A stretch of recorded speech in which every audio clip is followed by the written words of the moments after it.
আলহামদুলিল্লাহ ওয়াসসালাতু ওয়াসসালামু আলা রাসূলিল্লাহ ওয়া বাদ। সম্মানিত মুসল্লিবৃন্দ, বাংলাদেশে ইফতারির দোয়া নামে যে দোয়াটি চালু আছে, আল্লাহুম্মা সুমতু লাকা ওয়া তাওয়াক্কালতু আলা রিজকিকা ওয়া আফতারতু বিরহমাতিকা ইয়া আরহামার রাহিমিন, এই দোয়াটা সম্পূর্ণ মিথ্যা এবং বানোয়াট। এ মর্মে কোনো জাল দলিলও পাওয়া যায় না। আপনারা এই দোয়া অবশ্যই বর্জন করবেন।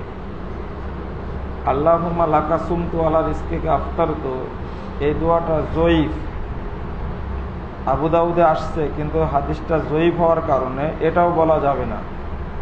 যার কারণে ইফতারের সময় সাধারণ দোয়া হিসাবে বিসমিল্লাহ বলবেন, আর শেষে ইফতার কিছু পানি বা খেজুর মুখে দেওয়ার পরে বললেন জাহাবাল দমাউ আবতালাতিল উরুকু সাবাতাল আজরু ইনশাআল্লাহ। এই হাদিসটা বলা যাবে, হাসান সনদের হাদিসটা ঠিক বলা যাবে। এটা আশা করি স্পষ্ট হয়েছে। এটা ইফতার করার নতুন কোনো নিয়াত নাই। নিয়ত ইফতারের জন্য একটা নিয়াত তৈরি করেছে। এগুলো আসলে শরীয়তের উপরে দুর্নীতির হস্তক্ষেপ মাত্র। এটা দুঃখজনক, এগুলো থেকে বিরত রাখবেন।